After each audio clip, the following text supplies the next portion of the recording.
Hello guys, welcome to United's glory. Manchester United advanced to the semi-finals of the Europa League after quite a bizarre match, to be brutally honest. We didn't play badly, but we only beat a team we expected to beat comfortably 1-0 and in extra time. Like I said, we didn't particularly play badly. We were a bit slow out the blocks in the first half, but once we took control, we were always in control other than the odd counter-attack from Copenhagen. But you have to say, the man of the match today, Copenhagen's goalkeeper, Clark Kent. Superman had an excellent game in goal for Copenhagen. Just kidding. Carl Johan Johnson was fantastic. Take a bow, son. It wasn't just him, however. The post spared Copenhagen's blushes 4 times in this game. Overall, Manchester United had 26 shots at goal, 14 on target.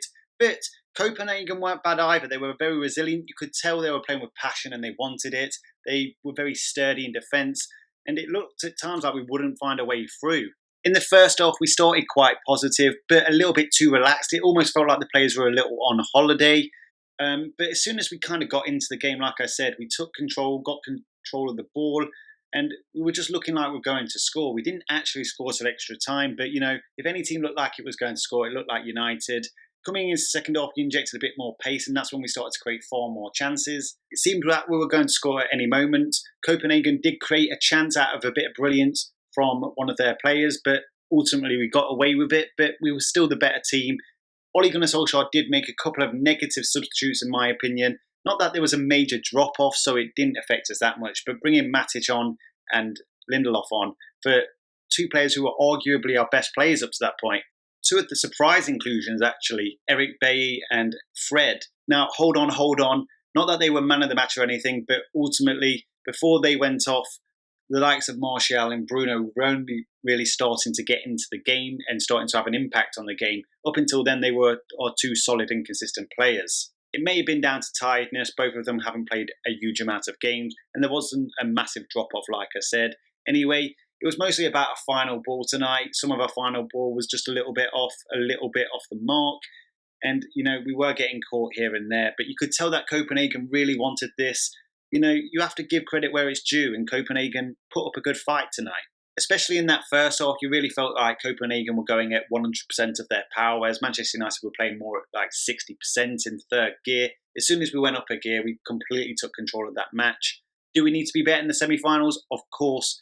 We can't start that slowly in the first half against either Wolves or Sevilla because we will get punished by the quality of those teams. Of course, extra time was unwanted, but ultimately we got the job done onto the semi-finals against either Wolves or Sevilla. By all means, guys, let me know your thoughts on how the game panned out down in the comment section, and let me know who you would prefer to have in the semi-finals out of Wolves and Sevilla. Wolves do like to put up a good fight against us, and Sevilla are a Spanish team, and United have historically struggled against the Spanish teams. It's not going to be an easy game. And another side note, I was quite happy with the starting 11. I was happy to see Bailly get a shot next to Harry Maguire. He has that pace about him, the abilities that Lindelof doesn't. And I was happy to see Fred get a start at the base midfield. But on to the player ratings. Starting in goal, like I said, I was happy to see Sergio Romero get his start. He was unlucky not to start in the semi-final against Chelsea. And obviously, David De Gea came in and cost us a chance to get to the final. So I'm happy to see Romero get a game today, and I hope he stays there.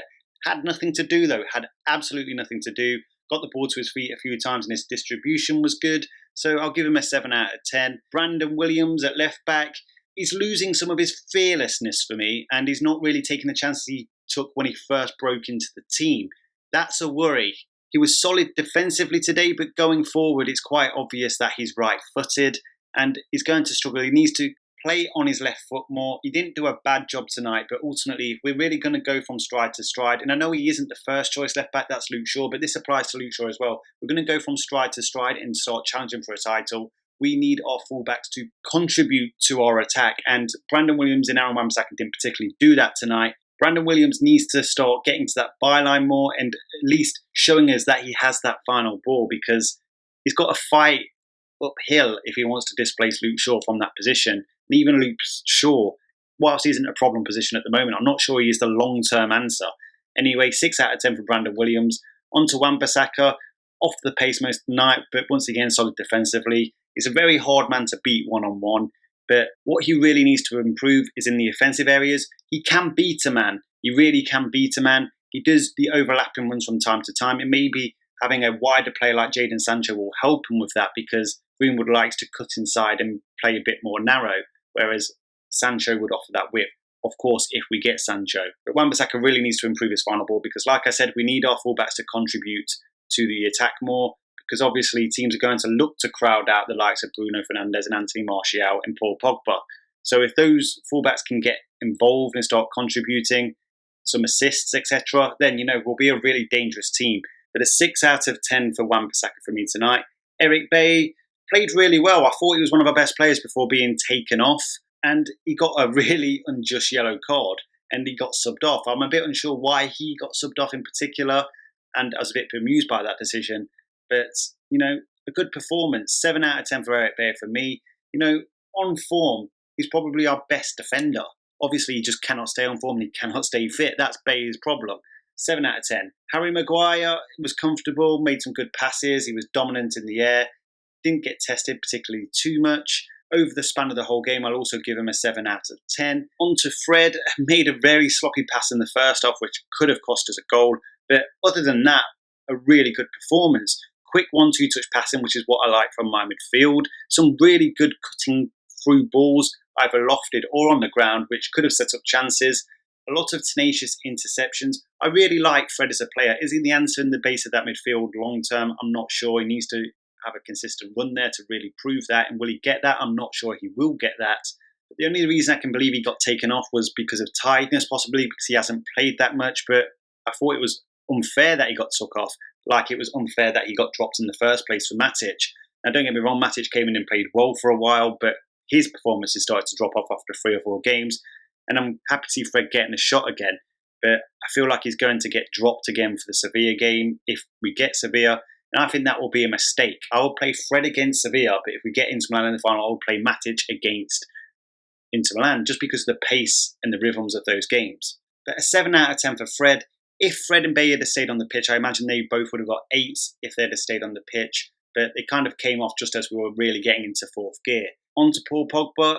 Showed good strength throughout the game and good distribution. Won a lot of aerial duels, actually. And, just had a solid game. Not a world-class Paul Pogba game. The bar for Pogba's high. Let's face it, he is our only truly world-class player at the moment. But a 7 out of 10 for Paul Pogba. On to Bruno, really quiet in the first half, but at about 60 minutes, he absolutely just livened up. And from that point, he was just taking pot shots, hit the post, forced some good saves from the goalkeeper, was setting up chance after chance for our strikers. But it was ultimately a penalty in extra time, which he scored. A great penalty, by the way. And even their goalkeeper, Superman, even got close to it. But an 8 out of 10 for Bruno, because his performances pretty much went from a 6 to 8 in the second half. Mason Greenwood, a good game. Rattled the post in the second half and had a goal ruled out for offside in the first half. But, he's an excellent finisher. This boy has talent. Didn't get the goal, didn't get an assist or anything like that, but a good solid game, was always a threat, 7 out of 10. Marcus Rashford, got to be honest, poor this game. Of course, he did a few good skills here and there, but other than that, I've got to say, his composure and concentration is a worry at times. It's not every game, but it always hits at random times. Sometimes he takes his eye off the ball, sometimes he snatches at chances, and he really just needs to find that composure to his game. That's a hard ability to learn. Obviously, he has the all-round skill set, to overlook it sometimes, but I just wish he had that composure, because, he could be a 30-goal-a-year player if he finds that composure. But a poor game for me tonight from Rashford. Gave the ball away, and once again keeps dropping back into the playmaker Rashford position. We don't need him to be that. Stretch the defence, stay up high, and use your pace to beat your man. 5 out of 10 for Marcus Rashford for me today. I thought he was lucky not to come off when Greenwood did. On to Anthony Martial. He wasn't playing badly, but he wasn't having a lively game up until about 60 minutes, just like Bruno, and then he just came into life. His link-up play and his hold-up play, though, even up to that point, was very good. Then it's just like he decided he wanted to play. He started dribbling. He was wavy. He was literally skinning players, literally turning them inside out. His first touch is exquisite at times. He forced Superman to make a brilliant save at about the 70th minute mark. But from then on, he was just making slaloming runs. What I like about Anthony Martial, I talked about earlier in the season how he needed to add dimensions to his game. He has done. He's added power to his silkiness and his slickness, and it's really noticeable. Like I said, his hold-up play, his link-up play, his runs. We already know he's a cold finisher. We need to get him more chances. If Robin Van Persie said after the game that he is a world-class striker. I do believe he's going to be that. Maybe if there's anything he can prove, I do believe he needs to be more aggressive in the box when attacking crosses. That's the only thing I would add to that. But, he is still only 24. He's in the Young Player of the Year category still and is already this good.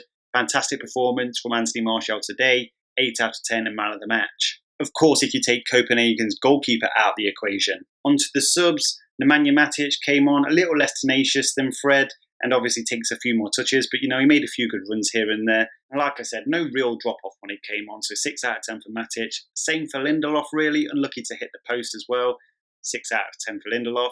Mata came on and provided some quality passing and some composure in the final third, and I thought made a very big difference. We started to open Copenhagen up a lot more. They were tiring at that point, but one Mata can pick out a pass. Onto Jesse Lingard, came on really just because Rashford was tired, didn't really do anything. And of course, McTominay came on with a minute to go, so I'm not going to rate those players. But other than that, we're through to the semi-finals. We're still in with a chance of winning a trophy. We've got to play a lot better against Wolves or Sevilla, but we can do. We have a few extra gears to go up. We've got 6 days until that semi-final, so we've got a bit of time to get a bit of rest in and get that freshness back. And I believe we can beat both of those teams. Anyway, thanks for watching, guys. Let me know your thoughts on the match down in the comment section. I look forward to read your comments. Please do smash that like button if you thought Anthony Martial was man of the match. Attack that subscribe button. Until next time, talk to you soon.